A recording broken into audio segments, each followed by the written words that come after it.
and happy Friday. Welcome to the PT on Ice Daily Show. My name is Christina Previtt. I am on faculty for clinical management of the fitness, athlete, pregnancy, and postpartum. We are a new course with the ICE community, and we have our second online cohort starting on the 9th of September. And so last week, I jumped on here and kind of did a weightlifting 101, where I spoke about the sport of weightlifting. A lot of people in our ICE community come to the fitness athlete courses because of CrossFit. So it's a little bit different if you're seeing somebody who is strictly a weightlifter. And I went over a couple of variations that we use from a technical perspective in the sport of weightlifting to work on different aspects of the clean and jerk and the snatch to work on proficiency and therefore increase the weight that a person is able to lift in those elements. So if you haven't seen that, go back because we're going to be talking about that today as we help women in the postpartum period return to weightlifting. So the thing that's really challenging about working with this patient population, one, it's a growing demographic. There are a lot of women now who are continuing to do CrossFit and weightlifting in their pregnancy. I was one of them. And then in the postpartum period, they're looking for guidance to get back to the barbell, whether that be CrossFit, weightlifting, powerlifting, but there is very, very little information around how to actually do this. So there is no research to look at return to strength-based sport postpartum. There isn't a lot of research around people continuing to participate in sport during that pregnancy and postpartum period. So basically what we have to do is take the information that we know and try to apply our clinical reasoning, which is a big aspect of the course that Kelsey and I teach with ICE. And so when we're thinking about return to weightlifting, we have to think about a couple of different variables. So when it comes down to everything for return to sport, it usually comes down to two main strength and conditioning variables when it comes to exercise. We have to manage pressure. So we have to manage that increase in inner abdominal pressure, and we have to manage impact. Because both of those things are going to be applying subsequently more pressure on the pelvic floor, which can lead to incontinence or prolapse-like symptoms. And as our body gets further and further from labor and delivery, our body is going to be able to handle more and more inner abdominal pressure. And when it doesn't, it starts to leak out that pressure in the signs of like urinary or fecal incontinence. And so when I'm talking about orthopedic injuries, I often say that our body needs to be strong enough to handle what you're asking it to do. And if it doesn't, it breaks down. In the postpartum athlete, your body needs to be strong enough to handle the inner abdominal pressure you are placing on it in regards to load and impact. And if it isn't strong enough, then it starts to break down. And so that's where we can almost take some of the things that we know in terms of return to sport in orthopedic injuries and try and translate that into the postpartum athlete. So if we're thinking about inner abdominal pressure and impact, then the way that we start programming for the CrossFit or weightlifting athlete is going to go along with those principles. So the way that some of the things that we need to consider when we're thinking about timelines for recovery is going to be method of delivery. So there is an increased risk for pelvic floor dysfunction for those who have had a vaginal delivery versus a cesarean. That does not mean that those who had a C-section do not have any incontinence or any sort of pelvic organ prolapse or hypertonicity. That means that the risk is higher for somebody who delivered vaginally. So if somebody has had a vaginal delivery, it's probably going to take a little bit longer for them to feel strong in that support system in their pelvic floor than somebody who had a C-section. And then the second thing is, was there any tearing? So there often are, especially in first births, perineal tearing, and there can be different degrees from grade 1, which is more superficial, to grade 4, where there's an entire full thickness tear of the perineum going into the anal sphincter. And so obviously the greater degree of the tear, the more time it's going to take for that tissue to recover in order for it to sustain increases in inner abdominal pressure that are going to be related to performance in weightlifting. And then the third thing we're going to talk about is what your training was like during pregnancy. This isn't a conversation around should you be training during pregnancy or not, but every pregnancy is different, and there are often times where even though women have the best of intentions to continue weightlifting, things like pain, nausea, fatigue, life circumstance can come into play that can create just an inability to remain active, which creates a period of deconditioning. So we would have to start them from a little bit slower, a little bit further back in terms of the weights that they're going to be handling, and then going from there. So subjectively, we're going to be asking women about those things. So if they've had a vaginal delivery that's relatively uncomplicated, they're not having any pain, and we're trying to get them back, what do we start with? So we've created a continuum of movements that generally and gradually increases the amount of inner abdominal pressure as well as the impact when it comes to weightlifting movements. So at the very beginning, we're gonna have women, often with just a barbell, starting with strict movements. So what that can be is an empty bar snatch grip press. It can be a seated strict press. So both of those in a seated position, you're placing more emphasis on the upper body, placing a lot less stress on the pelvic floor and the lower body. Then you can go into things like muscle snatches and muscle cleans, where you're just doing a very strict movement from the floor, bringing the bar overhead. There is no impact. There is no movement of the feet that will create that jarring, instantaneous increase in pressure with the weight. The nice thing about things like a muscle snatch and a muscle clean is that as women are coming into that postpartum period, they have been very used to having a baby sitting in front of them. And so they have to reestablish their midline, what that looks like, they may have been going around their baby bump for their entire second and third trimesters. And so now that that isn't there, they have to reestablish their bar path. They have to reestablish where they are. And doing these things like muscle snatches and muscle cleans is relatively low stress on the pelvic floor, but it also starts to get the athlete thinking about where their body is in space and their new normal, because that baby very gradually grew over their pregnancy, and then all of a sudden it was gone. And so there was a very sudden shift in that early postpartum period that happened that oftentimes we don't take into account enough as women are trying to transition back into barbell related movements. So the nice thing also about strict movements is that the load is going to be relatively low, but it is going to feel challenging. So you cannot do a muscle snatch very heavy because one, it requires a lot of midline, a lot of upper body and lower body strength. But because you're not using momentum, it will, there's just a limiting factor there. So you're not gonna have as much. The load's gonna be relatively low, which is really great for the early postpartum period. So once an athlete is feeling relatively good with some of those strict movements, then we can start to transition them into no feet variations. So I talked about how we use this as a point of performance, these variations to the lifts, in order for athletes to remain in contact with the bar, start working on that third pull. But it's a nice way to transition, start adding a little bit of loading, start increasing your inner abdominal pressure slowly with very little impact. So because you're doing a no feet variation, you're not changing from a jumping stance to a squat stance as you are changing direction in the snatch or the clean. So because of that, you're able to reduce the amount of impact on the pelvic floor while starting to gradually increase the amount of loading that you are placing on the woman's body as long as she is ready for it. So as you start increasing load, as you start introducing these no feet variations, this is where you provide a lot of education around where or what rather symptoms to be looking out for. So obviously the easy one is leaking of urine, whether it's mild, moderate, or severe with some of these movements. But also one of the things that we want to be very careful of as we're going back into heavy lifting is any symptoms of prolapse.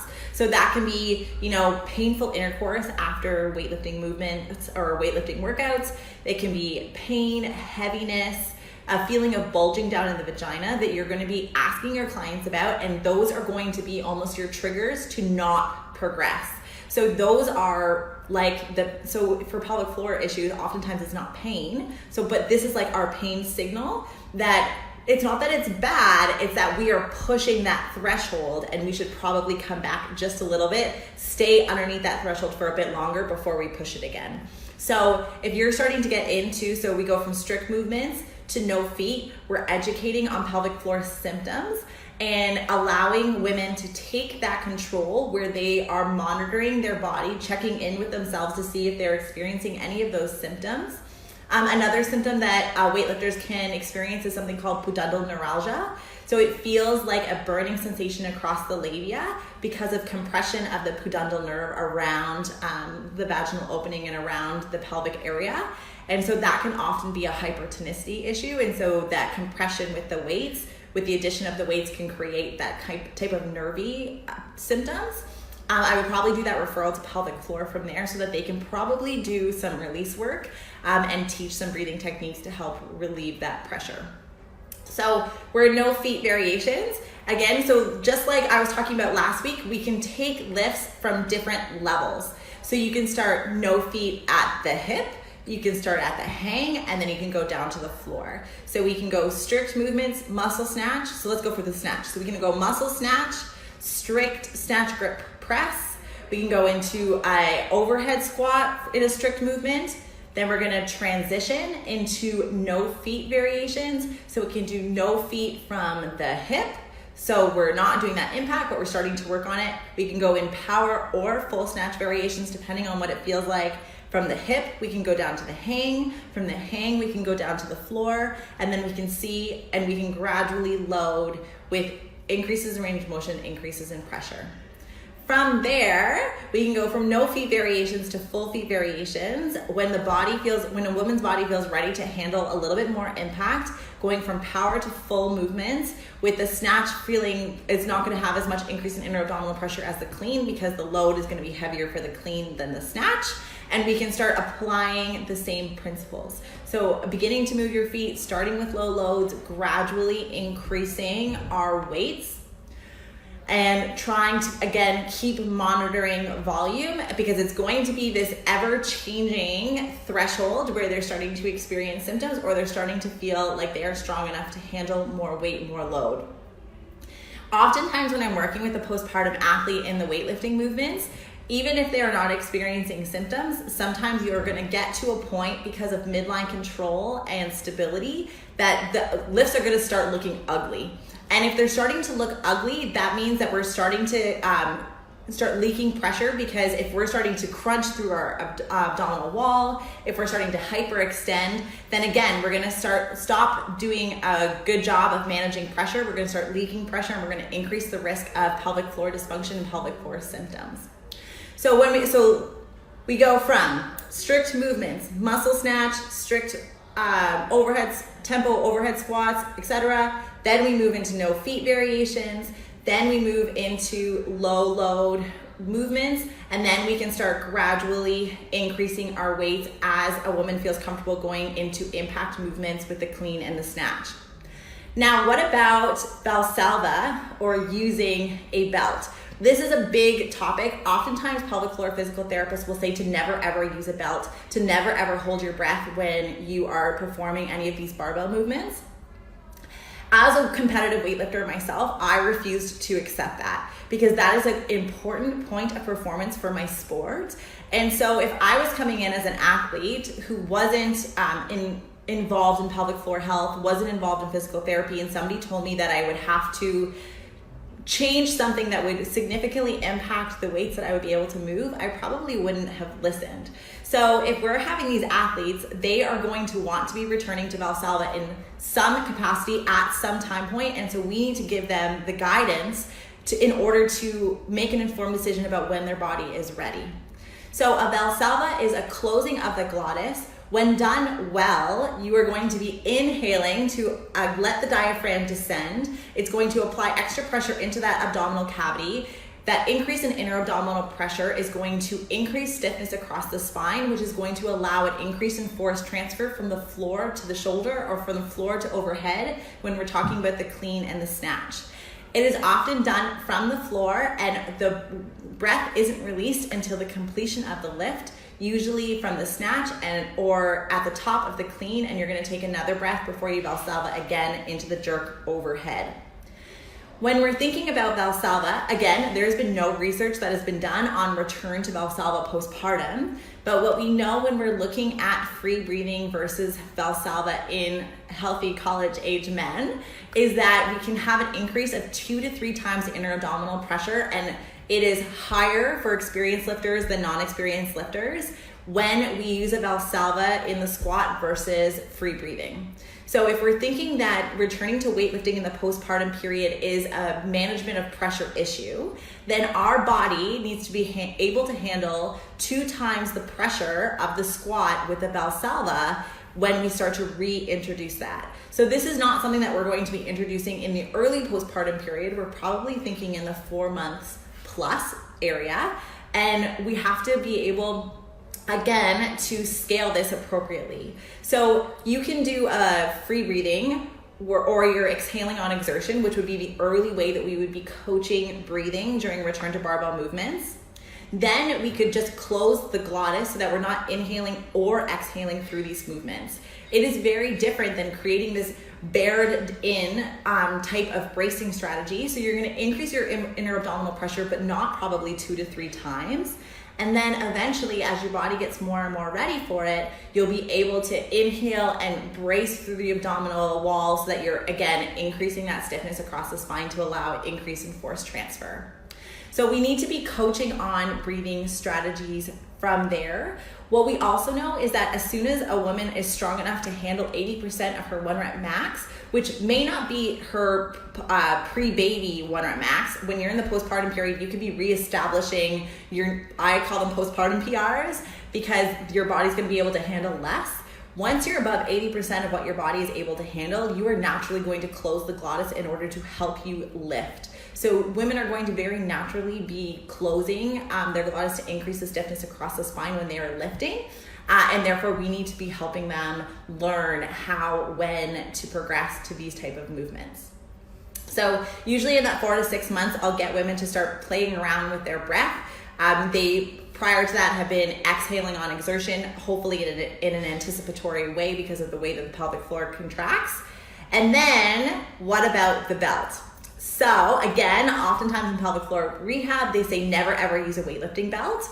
But what we know with a weightlifting belt is that it's going to increase that inner abdominal pressure another 10%. So if we're thinking about where our threshold is, if our threshold is here and we're able to squat free breathing underneath, then if we start using Valsalva, we may tip over that threshold and we start experiencing pelvic floor dysfunction type symptoms or prolapse symptoms. So we have to increase that threshold enough so that if squatting is here, Valsalva is here, they're still staying under it. Then if we increase again another 10%, that they're still staying below this line in order for them to not be experiencing any sort of pelvic floor symptoms. So we can think about it in a very stepwise, very gradual way in terms of return to loading. So we can do strict movements, we can start introducing impact, we can start introducing impact with load or no feet variations, impact with load, beginning to introduce closed glottis lifting, return to Valsalva with a weightlifting belt.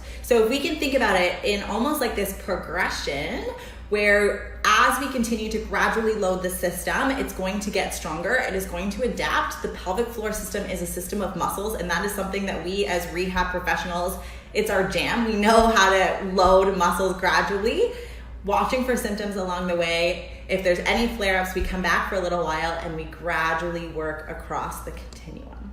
So instead of creating fear around, oh my gosh, you can never Valsalva ever again, and if a woman accidentally does when she's lifting, she can freak out that her organs are going to fall out of her body.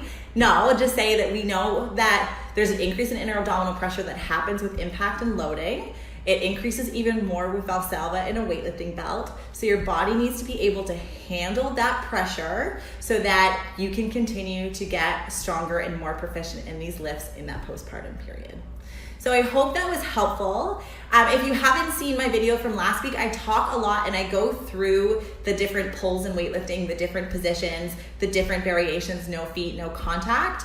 So it'll give you an idea about what these look like. And then we apply those different variations in the postpartum athlete in this session.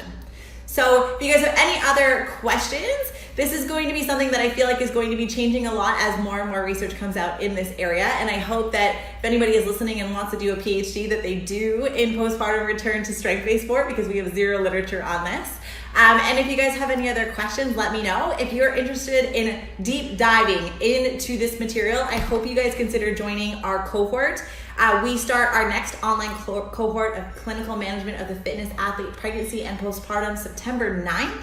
We are already over halfway sold out, so I hope that you guys are thinking about your falls to EUs and are going to jump on board with us. It's such a fun course, and we can talk more about this. All right, have a great weekend. I will see you guys next week where I flip hats and I'm on with modern management of the older adult with Jerry on Ice on Wednesday. You're gonna be seeing a lot of me in the next little while. Bye guys.